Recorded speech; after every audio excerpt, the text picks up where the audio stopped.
আসসালামু আলাইকুম প্রিয় শিক্ষার্থী বন্ধুরা। আজকে আমরা যে বিষয়টি নিয়ে কথা বলবো এটি হচ্ছে স্পেশাল মডেল টেস্ট ৩ বার্ষিক পরীক্ষার জন্য নবম শ্রেণীর গণিতের। তো ইতিমধ্যে কিন্তু আমরা স্পেশাল মডেল টেস্ট ৩ এর ১ থেকে ২৫ এর যে ১ থেকে ২৫ এর যে বহু নির্বাচনী এক কথায় প্রকাশ এর সমাধান আমরা করে দিয়েছি ইতিমধ্যে। তো আজকে আমরা যেটা করব সেটা হচ্ছে সংক্ষিপ্ত প্রশ্নের অ্যান্সার করে দেওয়ার চেষ্টা করব ইনশাআল্লাহ। তো আমরা আশা করব তোমরা আমাদের সাথেই থাকবে। ইতিমধ্যে যারা চ্যানেলটি সাবস্ক্রাইব করেছো তাদেরকে অসংখ্য ধন্যবাদ। আর যারা এখনো চ্যানেলটি সাবস্ক্রাইব করোনি, আশা করব তারা চ্যানেলটি সাবস্ক্রাইব করে প্রতিনিয়ত আমাদের সাথে থাকার জন্য, আমাদের নোটিফিকেশন পাওয়ার জন্য চ্যানেলটি সাবস্ক্রাইব করে রাখবে ইনশাআল্লাহ। তো কথা না বাড়িয়ে চলে যাব। যেহেতু তোমাদের সামনে বার্ষিক পরীক্ষা, এই বার্ষিক পরীক্ষায় ভালো করতে গেলে এই আপলোড করা ভিডিওগুলো এবং যে দিক নির্দেশনা দেওয়া থাকবে, যে মডেলগুলো দেওয়া থাকবে, যে কোশ্চেনের সমাধানগুলো দেওয়া থাকবে, এগুলো কিন্তু অবশ্যই একটু সুন্দর করে দেখতে হবে। আমরা আজকে যে বিষয় নিয়ে কথা বলবো এটা যে খ বিভাগের সংক্ষিপ্ত প্রশ্ন নিয়ে কথা বলবো ইনশাআল্লাহ। অর্থাৎ এই সংক্ষিপ্ত প্রশ্নের অ্যান্সার করে দেওয়ার চেষ্টা করবো আমরা। আজকে যে সংক্ষিপ্ত প্রশ্নের অ্যান্সার করবো আমরা এই ৫টি প্রশ্নের অ্যান্সার সমাধান করে দেবো ইনশাআল্লাহ। এখানে ৫টি প্রশ্ন দেখতে পাচ্ছ তোমরা, এই ৫টি প্রশ্নের অ্যান্সার আমরা করে দেবো আজকে। তো প্রথম যে প্রশ্নটি আছে ১ এর ক, ১ এর ক নাম্বার যে প্রশ্নটি আছে এটা হচ্ছে কোনো সমান্তর অনুক্রমে পঞ্চম পদ ১৬ এবং নবম পদ ২৮ হলে প্রথম পদ ও সাধারণ অন্তর নির্ণয় করো। এটা কিন্তু সমান্তর অনুক্রমের কথা বলা হচ্ছে। অর্থাৎ প্রথম পদ এ এবং সাধারণ অন্তর ডি এর মান নির্ণয় করতে বলা হচ্ছে। চলো আমরা তাহলে একটু দেখি ১ এর ক নাম্বারের অ্যান্সার কি রকম কেমন হতে পারে ইনশাআল্লাহ। আমরা যদি একটু খেয়াল করি, মডেল ৩ খ বিভাগের ১ এর ক। এখানে বলা আছে ধরি সমান্তর অনুক্রমটির প্রথম পদ এ এবং সাধারণ অন্তর হচ্ছে ডি। এখানে এ ওয়ান দেওয়া আছে, এ ধরলেও অসুবিধা নেই। সাধারণ অন্তর হচ্ছে ডি। প্রথম শর্ত মতে আমরা সমান্তর অনুক্রমের তম পদ নির্ণয় করার যে সূত্র আমরা জানি। আমি যদি একটু তোমাদেরকে দেখাই, সমান্তর অনুক্রম বা সাধারণ পদ নির্ণয় করার যে সূত্র A into A plus N N minus one, অনেক বড়,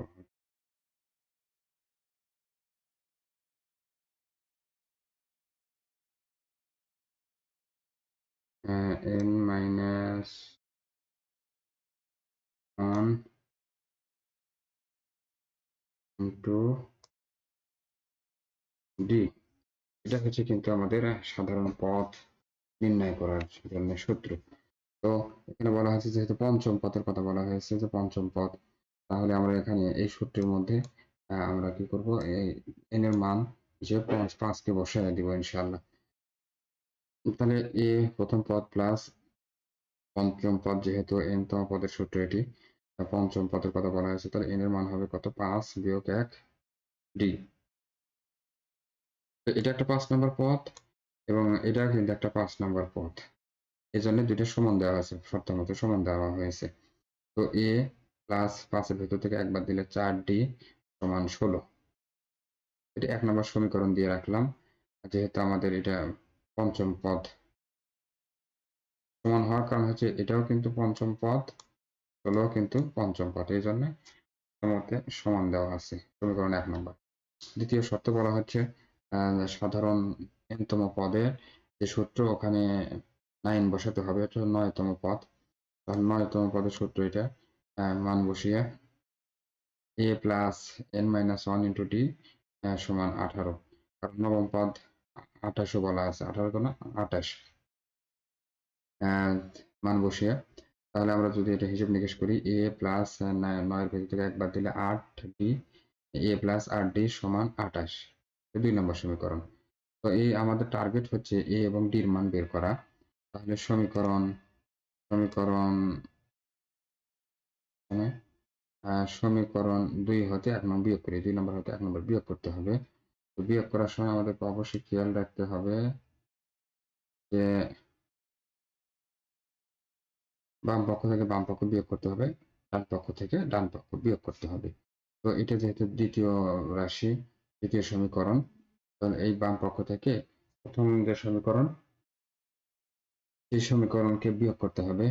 অর্থাৎ এই সমীকরণ থেকে এই সমীকরণ কিন্তু আমাদেরকে বিয়োগ করতে হবে, আমরা জানি।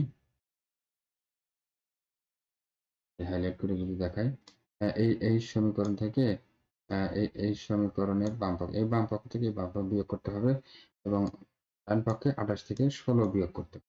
তাই করা হয়েছে এখানে। এই যে এখানে A plus A D minus A minus 4d, minus হওয়ার কারণ হচ্ছে যখন এই মাইনাস দ্বারা গুণন করা হয় এর ভিতরে, তখন এই প্লাসে মাইনাসে মাইনাস হবে।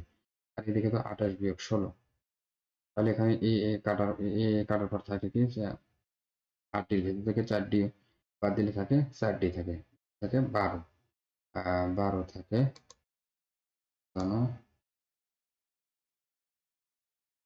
12 থাকে সমানটা সমান, তাহলে ডি সমান কত হবে, 12/4 সমান 3।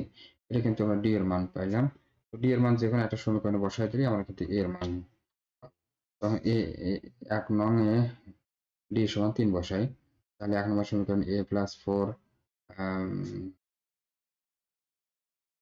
4d ছিল, তাহলে ডি এর জায়গায় 3 বসাই দিলাম সমান 16। তাহলে এ প্লাস 3 4 12 সমান 16। তাহলে এ 16 ভিতর থেকে 12 বাদ দিলে কত হবে, 4। অর্থাৎ 12 কে পক্ষান্তর করা হয়েছে, প্লাস ছিল মাইনাস হয়েছে, 16 ভিতরে 12 বাদ দিলে হবে কত, 4। তাহলে আমরা নির্ণয় প্রথম পদ পাচ্ছি আমরা 4, এবং সাধারণ অন্তর পাচ্ছি আমরা, সাধারণ অন্তর প্রথম পদ 4 এবং সাধারণ অন্তর পাচ্ছি আমরা কত, 3 ছিল, কিন্তু আমাদের সাধারণ অন্তর ছিল 3। আলহামদুলিল্লাহ। তো এটা ছিল আমাদের একের ক নম্বর প্রশ্নের উত্তর। এবার আমরা দেখবো একটু একের খ নম্বর প্রশ্নটা দেখবো।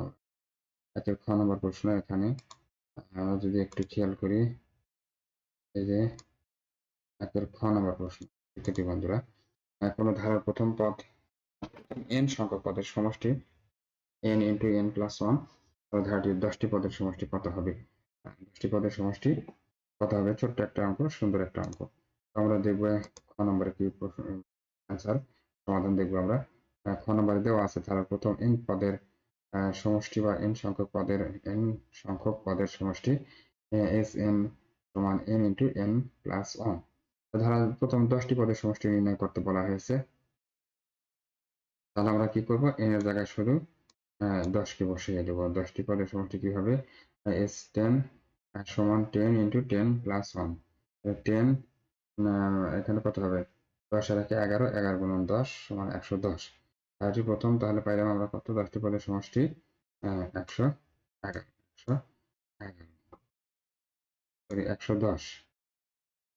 110 যেটা পাইলাম 110। তো এবার আমরা চলে যাবো হচ্ছে গ নম্বর অঙ্কে।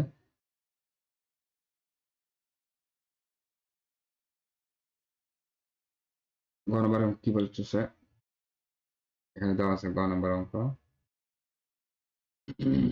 1/2, 1/2 square, 1/2 to the power 2 cube, 1/2 to the power 4 অনুক্রমে সাধারণ পদ, অর্থাৎ কমন একটা পদ তোমাকে নির্ণয় করতে হবে। আমরা চলে যাব গ নম্বর প্রশ্ন। এখানে অনুক্রমটি প্রতিটি পদের লব কিন্তু দেখতে পাচ্ছি আমরা, লব 1 1 1 1। আর এখানে আমরা একটু যদি খেয়াল করি, লব কাকে বলে আর হর কাকে বলে, যদি লব যেটা হচ্ছে উপরে থাকে এটাকে বলা হয় কি লব, আর নিচে যেটা থাকে সেটাকে বলে আমরা, আমরা কি হর। লব হর আমরা কিন্তু এভাবে আমরা উপরে যেটা থাকে এটা লব, নিচে যেটা থাকে এটা হচ্ছে হর। তো প্রত্যেকটা উপরের কিন্তু আমরা দেখতে পাচ্ছি 1, এবং হর 2 এর ঘাত বা সূচক 1 থেকে শুরু করে প্রতি ক্ষেত্রে 1 করে বৃদ্ধি পাচ্ছে, অর্থাৎ ক্রমিক স্বাভাবিক সংখ্যা। তবে এখানে কিছু নাই, মানে 0 বা কিছু নাই, তারপরে 1, তারপরে 2, 3, এখানে কিছু নাই 1, এখানে 2। তারপর 3, তারপর 4। আমরা একটু দেখি প্রশ্নটা, আমরা একটু ক্লিয়ার করি। 2, 3, 4, কিছু নেই, 1 আছে। লেখা একটু কম বোঝা যাচ্ছে, এই জন্য 2 নাম্বার, এটা কিন্তু 2 হবে এখানে। 2, এখানে কিছু নাই, তার মানে 1, 2, 3, 4 ক্রমিক 1 করে বৃদ্ধি পাচ্ছে, তার মানে ক্রমিক স্বাভাবিক সংখ্যা।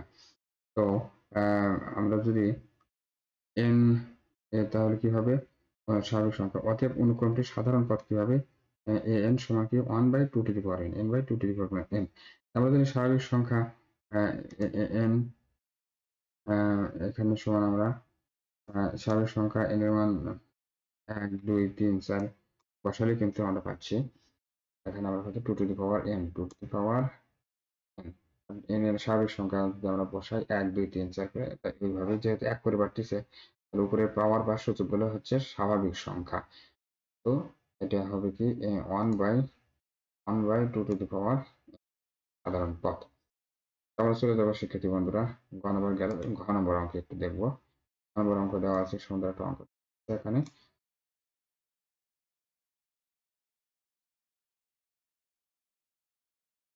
√8 ভিত্তিক লগ এক্স সমান 3 সমস্ত 1/3 হলে এক্স এর মান নির্ণয় করতে হবে। এখানে এক্স এর মান নির্ণয় করতে হবে। আমরা দেখি একটু কি অবস্থায় আছে। এখানে 1 এর ঘ, √8 ভিত্তিক লগ এক্স সমান 3 সমস্ত 1/3, বা এটাকে আমরা কিভাবে লিখতে পারি, এখানে সমস্তটা ভেঙে নেওয়া হলে 3 3 9 আর 10 এর 3, 10/3, এটা কিন্তু সমস্ত ভেঙে নেওয়া হয়েছে। বাম দিকে বাম পক্ষে যা আছে ঠিক তাই লেখা হয়েছে। বা পরের লাইনে আমরা কি লিখতে পারি, এখানে আমরা x সমান কি লেখা যায়, x যদি আমরা ইয়ে করি, ভিত্তি চেঞ্জ করি, তাহলে এটা এটা এটা হবে সরাসরি কি হবে, x সমান কি হবে, 8 এর পাওয়ার হবে, 8 এর √8 এর পাওয়ার হবে 10/3, 10/3 লগ আউট হবে। তাহলে এটাকে আমরা একটু ভাঙাই, একটু দেখাই, তাহলে এটা কিভাবে লিখতে পারি আমরা, 8 কে 2 কিউব লিখতে পারি, 8 এর মাথার উপরে আমরা 2 কিউব লিখতে পারি, উপরে যা আছে তাই। তারপরে আমরা এটাকে যেহেতু রুট মানে কত, হাফ, রুট মানে হাফ, তাহলে 3 গুণন হাফ গুণন করলে এরকম করে তো আমরা দেখাই, 3 তো আছে, রুটের মান হাফ, যেহেতু যেহেতু আমরা যদি এটাকে একটু দেখাই, তাহলে 3 কে 3/2, তাহলে কি হয় 3/2, 2 টু দি পাওয়ার 3/2 গুণ 10/2। এটা পাওয়ারের উপর পাওয়ার হলে কিন্তু পাওয়ার দুটো গুণন হয়, A to the power m, A to the power m এর পাওয়ার যদি n হয়, আমরা কি বলতে পারি, এর এর উপরে কি হবে, A to the power mn, n হবে। পাওয়ার উপর পাওয়ার থাকলে, ভিত্তির উপর পাওয়ার থাকলে, তার উপরে পাওয়ার থাকলে পাওয়ার দুটো গুণন হয়। তো এই দুটো এখন যদি আমরা গুণন করি, তাহলে কি হবে, যদি খেয়াল করি এদিকে 2 টু দি পাওয়ার, এখানে গুণন যদি আমরা একটু দেখাই,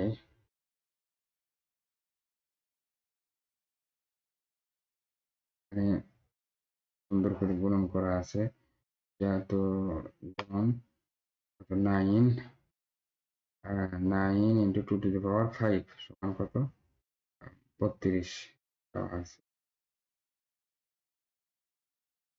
শিক্ষার্থী বন্ধুরা,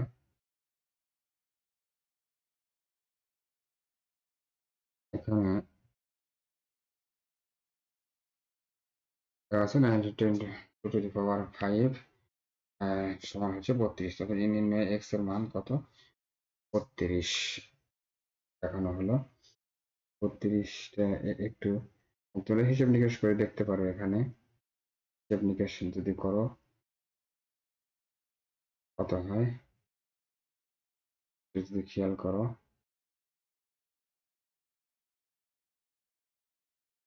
পরের অঙ্ক চলে যাচ্ছি, মনে করি পরের অঙ্ক যদি আমরা একটু দেখি শিক্ষার্থী বন্ধুরা, দেখা যায় 5 মাত্রার ভূমিকম্প হচ্ছে 8 মাত্রার ভূমিকম্প 1000 গুণ শক্তিশালী, 1000 গুণ শক্তিশালী। তাহলে আমরা এখানে মনে করি 5 মাত্রার ভূমিকম্পের তীব্রতা I5, 8 মাত্রার ভূমিকম্পের তীব্রতা I8 এবং আদর্শ তীব্রতা হচ্ছে S। তাহলে 5 সমান কি হবে? 10 ভিত্তিক লক I5/S এবং 8 তীব্রতা 8 মাত্রা তীব্রতার ক্ষেত্রে কি হবে? 10 ভিত্তিক লক I I8 ভাগ হচ্ছে S, অর্থাৎ I5/S ইকুয়াল 10 টু দি পাওয়ার 5 এবং I8/S সমান 10 টু দি পাওয়ার 8। তাহলে এটাকে আমরা কি করব? সমীকরণ দুইটাকে আমরা ভাগ করব, সমীকরণ দুটাকে ভাগ করে দিব। তাহলে ভাগ করলে কি হবে? 2 নংকে 1 নং দ্বারা ভাগ করে আমরা 2 নম্বর সমীকরণ দেই। 2 নম্বর সমীকরণ এটা যদি আমরা 1 নম্বর সমীকরণ 2 ভাগে 1 যদি করি তাহলে I8/S ভাগ I5/S, আর এদিকে ডান পক্ষে হয় I8/S ভাগ, সরি এখানে 10 টু দি পাওয়ার 8 ভাগ 10 টু দি পাওয়ার 5 এটা হয়। তারপরে এটা যদি আমরা একটু এই উল্টায় দিই, এই ভাগকে যদি আমরা উল্টায় দিই তাহলে কি হবে? I8/S এটা উল্টে যাবে, তাহলে S ভাগ I5 এটা যা আছে ওইভাবে রাখা হলো। তারপরে S কে কাটবে, তারপরে কি হবে? I8/I5 এটা ভিত্তি একই রকম, তাহলে পাওয়ার গুলো বিয়োগ হবে ইনশাআল্লাহ। তাহলে এটা 10 টু দি পাওয়ার 8 ভাগ 5 বিয়োগ করলে হবে 10 টু দি পাওয়ার 3। তাহলে এটা কিন্তু হচ্ছে কত? 10 এর উপরে পাওয়ার 3 মানে হচ্ছে 1000। তো এটা যদি আমরা আড়াআড়ি গুণন করি তাহলে কত হবে? I8 সমান I5 গুণন 1000, I5 বাই গুণন 1000। 5 মাত্রার ভূমিকম্পের চেয়ে 8 মাত্রার ভূমিকম্প 1000 গুণ বেশি। 5 মাত্রার ভূমিকম্পের চেয়ে 8 মাত্রার ভূমিকম্পটা কেমন? বলে 1000 গুণ বেশি, 1000 গুণ। সেক্ষেত্রে বন্ধুরা এই ছিল আসলে আমাদের 3 নম্বর মডেলের বিভাগের সংক্ষিপ্ত প্রশ্ন 5টি ক্লাস 9 এর জন্য। কথা বাড়াবো না, চলে যাব, শেষ করে দেবো ইনশাআল্লাহ। আজকের মতো এখানে শেষ করছি। তবে অনুরোধ রইল তোমরা নামাজ কালাম সঠিকভাবে পড়বে, আল্লাহ তাআলা হুকুম সঠিকভাবে মেনে চলার চেষ্টা করবে ইনশাআল্লাহ। আল্লাহ তাআলা আমাদের তৌফিক দান করুন। সবাইকে ধন্যবাদ জানিয়ে শেষ করছি। আসসালামু আলাইকুম।